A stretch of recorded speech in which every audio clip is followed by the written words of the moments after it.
Hello student, last lecture में आपने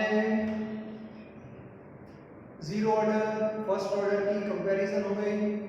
उसके बाद हमने एक स्पेशल थियरी पढ़ी थी, particular for gaseous component involved in chemical reaction it's order that is first order.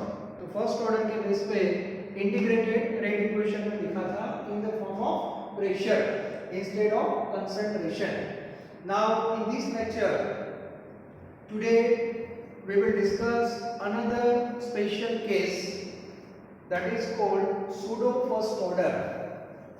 तो आज हम एक स्पेशल थियरी पढ़ने जा रहे हैं that is pseudo first order.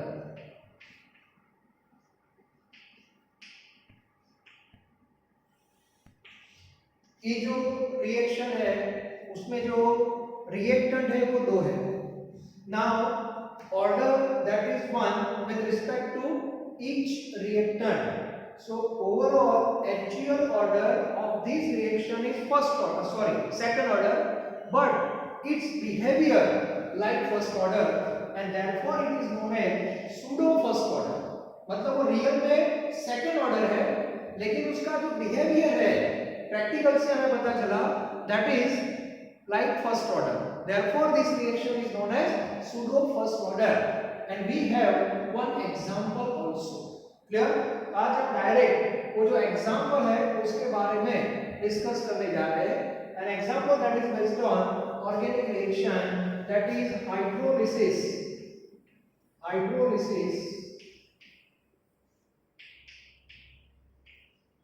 Hydrolysis of ester. तो यहाँ ऑर्गेनिक में रिएक्शन ड्यू करोगे hydrolysis of ester. So main reactant that is ester CH3 COOCH3 methyl acetate और methyl ethanoate. So methyl acetate plus H2O hydrolysis that is in presence of acid H plus. So we have CH3OH plus CH3COOH। A methyl acetate है, आप ethyl भी ले सकते हो, कोई भी आप ले सकते हो।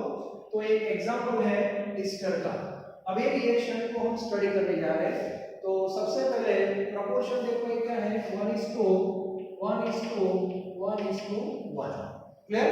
Now this reaction is actually second order, overall order that is second order.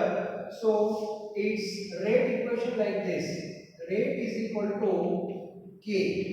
Okay, now how to write rate equation? Rate is equal to K. First one is CH3 COOCH3 plus into H2O, and first order with respect to ester as well as first order with respect to water. Therefore total order is equal to 1 plus 1 that is 2. तो ये reaction actually second order का है। अब उसका हम study किया practical की lab जो हमारी होती है वहां पे। सो जैसे हम इक्विलिब्रियम में टेबल बनाते हैं वैसे एक टेबल बना रहे हैं दैट इज इनिशियल। क्लियर? तो इनिशियल मैंने एस्टर जो है 0.01 मोल लिया फॉर एग्जांपल, ओके, और वाटर जो है फॉर एग्जांपल 10 मोल। मतलब मैंने वाटर की क्वांटिटी ज्यादा ली है। फॉर एग्जांपल ये बीकर है और ये बीकर में हमने वाटर ले लिया पहले H2O that is in liquid form and quantity that is 10 mole. Clear? और ये जो 10 मोल है उसके अंदर हमने 0.01 मोल क्या डाल दिया? एस्टर डाल दिया, ester in presence of acid. और बाद में वो स्पून से या तो रोड से, ग्लास रोड से इसको स्टडी करना है और उससे क्या होगा? This reaction will take place and ester undergoes hydrolysis in presence of acid and ultimately we have acid and alcohol. Clear? So this is reaction. Now see initial moles of water that is 10, initial mole of ester that is 0.01. Now initial mole of alcohol and acid that is 0. For example, after some time reaction that is completed and we have final data. Okay, अब हमने stoichiometry पढ़ा है, पूरा पढ़ा है। Now see the proportion 1:1. So out of two reactant, one of the reactant act as a limiting reactant. Now tell me, in that case, which one is limiting? So ester is limiting and water is excess. So overall control, पूरा reaction जो है उसका जो control है वो किसके पास होता है? लिमिटिंग के पास। कितनी प्रोडक्ट मिलेगी वो भी लिमिटिंग डिसाइड करता है। रिएक्शन कितने टाइम के बाद कंप्लीट होगा that is also decide by limiting reactant. Clear? तो 1 घंटे बाद मान लो कि प्रोसेस कंप्लीट हो गई और ईस्टर जो है दैट इज 0। जो लिमिटिंग होता है वो 100% यूज हो जाता है। इसका मीनिंग हुआ यहां से ईस्टर कितना गया प्रोडक्ट में 0.01 मोल गया। तो वाटर भी कितना जाएगा 1:1, वाटर भी जाएगा 0.01। क्लियर? और सामने प्रोडक्ट कितनी मिलेगी that is decide by proportion.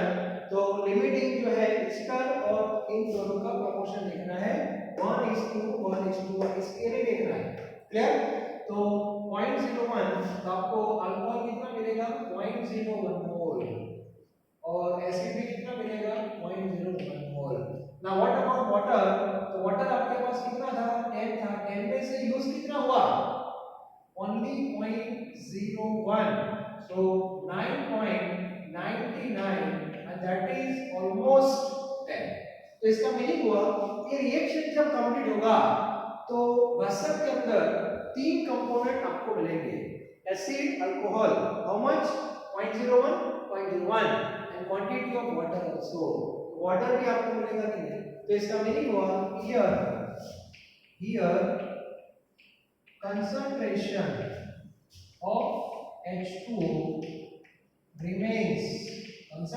of H2O remains constant. Okay?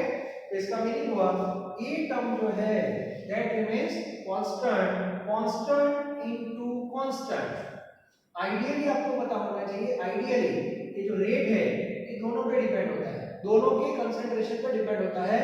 लेकिन ये जो पूरा रिएक्शन है उसमें वाटर का कंसंट्रेशन ऑलमोस्ट कांस्टेंट हो जाता है। So this term become constant, this is already constant, so constant into constant new constant, therefore rate is equal to k naught और यहां पे हम लिखेंगे इस term CH3 COOCH3 where K naught is equal to K into H2O. Now if you consider this rate equation, now tell me what is the order? So according to this rate equation order is equal to 1. Now see actually order that is 2, but practically if you observe the whole experiment then you will find order of reaction that is almost 1 because concentration of water remains constant. तो उस पर depend है ही नहीं। Such type of reaction is known as pseudo first order. Simple example है। Clear? तो ये vessel में इस टाइप का रिएक्शन एक्चुअली ये स्टोइकियोमेट्री है, लिमिटिंग और एक्सेस का कांसेप्ट है। मतलब ऐसा मानने की जरूरत नहीं है कि दो रिएक्टेंट होते हैं तो दोनों रिएक्टेंट रिएक्शन के बाद पूरे कंज्यूम हो जाएंगे 100%, ऐसा जरूरी नहीं है। जब दोनों के बीच में प्रोपोर्शन में बहुत बड़ी गैप हो उस सिचुएशन में जिसका प्रोपोर्शन बहुत ज्यादा होता है वो क्वांटिटी एज इट इज ही रहती है और पूरा रिएक्शन लिमिटिंग के कंट्रोल में होता है। प्रोडक्ट कितनी मिलेगी वो भी लिमिटिंग डिसाइड करता है, एक्सेस कितना यूज होगा वो भी लिमिटिंग डिसाइड करता है, बाद में रिएक्शन कितने टाइम के बाद कंप्लीट होगा ये भी लिमिटिंग डिसाइड करता है। मुझे बताओ ये रिएक्शन कब तक चलता रहेगा? पानी है तब तक या ईस्टर है तब तक? Simple answer that is Easter. ये रिएक्शन मतलब हाइड्रोलाइसिस कब तक होता रहेगा? जब तक ईस्टर है तब तक। ये भी आपका परफेक्ट होना चाहिए। बात समझ आ रही है? इसके न्यूमेरिकल भी आएंगे, न्यूमेरिकल में सेम रिएक्शन आपको दिया होगा और जो टेबल है टेबल उसमें T और R होगा। R मतलब ईस्टर, ईस्टर का कंसंट्रेशन होगा और according to time concentration of ester that will decreases. तो इस टाइप का आपको टेबल दिया होगा। ओके? और क्वेश्चन होगा कि पूरा जो रिएक्शन है उसका कांस्टेंट फाइंड करो। अब इसमें रेट कांस्टेंट दो आ रहे हैं, एक हमारा original according to second order, okay, और एक हमारा डुप्लीकेट, ये डुप्लीकेट है, इसको बोलते हैं pseudo rate constant, and according to that constant order is 1। तो एग्जाम में हम दोनों कांस्टेंट फाइंड कर सकते हैं, k naught as well as k। तो सबसे पहले आप कौन सा कांस्टेंट फाइंड कर सकते हो, दैट इज k नॉट। तो ये क्लियर होना चाहिए क्योंकि हमारे पास according to this rate equation, according to this k naught order is 1। तो हमारे पास जो फार्मूला है फर्स्ट ऑर्डर की 2.303 upon k log r not upon r, ये फार्मूला जो है इंटीग्रेटेड रेट इक्वेशन, उसमें हम k नहीं लिखेंगे, k नॉट लिखेंगे। क्लियर? तो सबसे पहले आपको k नॉट फाइंड करना है। उसका रीजन है ये जो टर्म है that related with first order, तो सामने जो रेट कांस्टेंट होगा वो फर्स्ट ऑर्डर का होना चाहिए, तो फर्स्ट ऑर्डर में अभी k नॉट हमारे पास है, तो सबसे पहले आप k नॉट फाइंड करो। ओके, दूसरी बात, k नॉट जो है इसका जो यूनिट है वो भी इंपॉर्टेंट है। यूनिट जो होगा वो फर्स्ट ऑर्डर का होगा, ये भी क्लियर होना चाहिए। Unit of rate constant depends on order, तो k नॉट का जो यूनिट है वो फर्स्ट ऑर्डर का आना चाहिए। Clear? Once you find out k naught then you have to find out k, तो k यहां से मिलेगा, therefore k is equal to k naught upon H2O। तो k नॉट आपने फाइंड कर दिया बाय दिस फार्मूला, और उसको वाटर से डिवाइड कर दो, वाटर से मतलब कंसंट्रेशन ऑफ वाटर से डिवाइड कर दो, that is given in exam, so you will have value of k। याद रखना k का जो यूनिट होगा, unit of k that is second order. Why second order? With respect to k order is 2। See, तो ये pseudo order में एक बहुत इंपॉर्टेंट है, ठीक है। तो हमारे पास एक एग्जांपल है that is pseudo first order, और एक बात याद रखना, रेट किस पे डिपेंड होती है, दोस रिएक्टेंट हैविंग लेस कंसंट्रेशन। मुझे बताओ इसमें रेट इनिशियली दोनों पे डिपेंड थे, लेकिन प्रैक्टिकल पूरा होने के बाद हमें पता चला कि रेट एक्चुअली किस पे डिपेंड है, rate depends on concentration of ester. इसका मीनिंग हुआ in that case rate always depends on those reactant having less concentration। मतलब ये रिएक्शन कब तक चलता रहेगा, that depends on those reactant having less concentration। ये क्लियर होना चाहिए, ये रिएक्शन कब तक होता रहेगा, जब तक ईस्टर है तब तक, वाटर है तब तक नहीं। दूसरा एक एग्जांपल मैं आपको बताऊं, simple example, C plus O2 gives CO2 1:1:1। This is simple combustion of carbon। Carbon कहाँ पे है, मान लो कि ये कार्बन है, चलो O2 कहाँ से मिलेगा, एटमॉस्फेयर से। Now tell me, carbon and O2 which one is limiting, carbon और ऑक्सीजन? कार्बन, कार्बन की क्वांटिटी कम है कंपेयर टू एटमॉस्फेरिक ऑक्सीजन, तो ये रिएक्शन जब स्टार्ट होगा तो जितना कार्बन यूज होगा उतना ही ऑक्सीजन यूज होगा, 1:1। अब मुझे बताओ ये रिएक्शन कब तक चलता रहेगा, कार्बन है तब तक या O2 है तब तक? सिंपल, कार्बन है तब तक, because carbon is limiting reactant और O2 is access. Reaction complete हो जाएगा, O2 का प्रोपोर्शन एज इट इज ही होगा क्योंकि इनफाइनाइट है उसके मोल कंपेयर टू कार्बन, उसमें से 1 मोल यूज हुए तो infinite minus 1। Clear? 10 minus 0.01, so answer is almost 10। no change in concentration of water। तो कभी कभी ऐसा हो सकता है, ठीक है, तो बहुत इंपॉर्टेंट थ्योरी है। Example, ester plus water gives alcohol plus acid, this is hydrolysis of ester, its opposite process is esterification, you will study in organic chemistry। now proportion 1 1 1 1, clear? initial mole suppose 0.01, initial mole suppose 10, then 0 0। एक beaker में पानी ले लिया, पानी में थोड़ा ester डाल दिया, थोड़ा एसिड डाल दिया और हाइड्रोलाइसिस स्टार्ट हो गया। 1 घंटे बाद ये रिएक्शन क्या हो गया, कंप्लीट।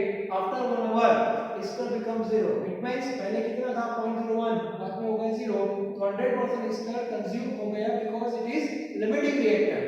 वेयर वाटर 10 मोल था, इसमें यूज कितना होगा, 1:1, 0.01 यूज होगा, so remaining 9.99, almost 10। And what about product, so product decide by limiting, तो दोनों का रिलेशन लिमिटिंग के साथ 1:1 ही है, तो जितना लिमिटिंग है उतना ही प्रोडक्ट मिलेगी, 0.01 0.01। क्लियर? बाद में आइडियल रेट इक्वेशन आपका ये है 1 + 1 second order. Now see the reading of practical, तो प्रैक्टिकल से पता चला concentration of water almost constant, तो ये टर्म तो पक्का कांस्टेंट हो गया, constant into constant that is new constant that is k naught is known as pseudo rate constant, आप बोल सकते हो, ठीक है। And according to that order is 1, according to this rate equation order is 1, therefore this reaction is known as pseudo first order. Now in case of numerical table is given like this, so you have to find out r0 कहां से आएगा, यहां से, ये आपका r0 होगा initial rate, और इसमें से d ऑब्जेक्ट t के सामने r है, तो d और r यहां पे रखो, सॉरी यहां पे t है ना, यस, तो यहाँ पे t और r को हमको k नॉट मिल जाएगा, k नॉट ये वो सूडो कांस्टेंट है, उसका मिल जाएगा फर्स्ट ऑर्डर, k नॉट है उसको ऑर्डर से डिवाइड कर दो, that is k that is our original rate constant according to second order, तो उसका वैल्यू आएगा वो सेकंड ऑर्डर आएगा, ठीक है। So this is one of the important theory in chemical kinetics and that is pseudo first order, most important theory, ठीक है। तो इसका एक स्क्रीनशॉट ले लो अच्छी तरह, तो हमारे दो स्पेशल केस कंप्लीट हो गए, एक था वो गैसियस रिएक्शन वाला फर्स्ट ऑर्डर और दूसरा है pseudo first order, both are very important, okay. Next lecture में हम ऑर्डर, अब हमारे पास जीरो ऑर्डर फर्स्ट ऑर्डर की कैरेक्टरिस्टिक्स आ गई है, like graph, half life, integrated rate equation, ये पूरी इंफॉर्मेशन हमारे पास आ गई है, ठीक है। उसका हमने कंपैरिजन भी देख लिया, और ये पूरा जो कलेक्शन हमारे पास आ गया है जीरो ऑर्डर और फर्स्ट ऑर्डर का, दैट इज लाइक नेचर। अब हम क्या करेंगे, तो नेक्स्ट लेक्चर से ऑर्डर फाइंड करने में हम उसको अप्लाई करेंगे। तो नेक्स्ट लेक्चर से टॉपिक जो हमारा रहेगा that is how to determine order of reaction, and this is application, actually this question deals with application. तो वो जो भी हमने पढ़ा है अब तक जीरो और फर्स्ट ऑर्डर के बारे में, उसको हम अप्लाई करने जा रहे हैं to determine order of reaction, clear. तो नेक्स्ट लेक्चर से हमारा टॉपिक होगा method, what the determination of order of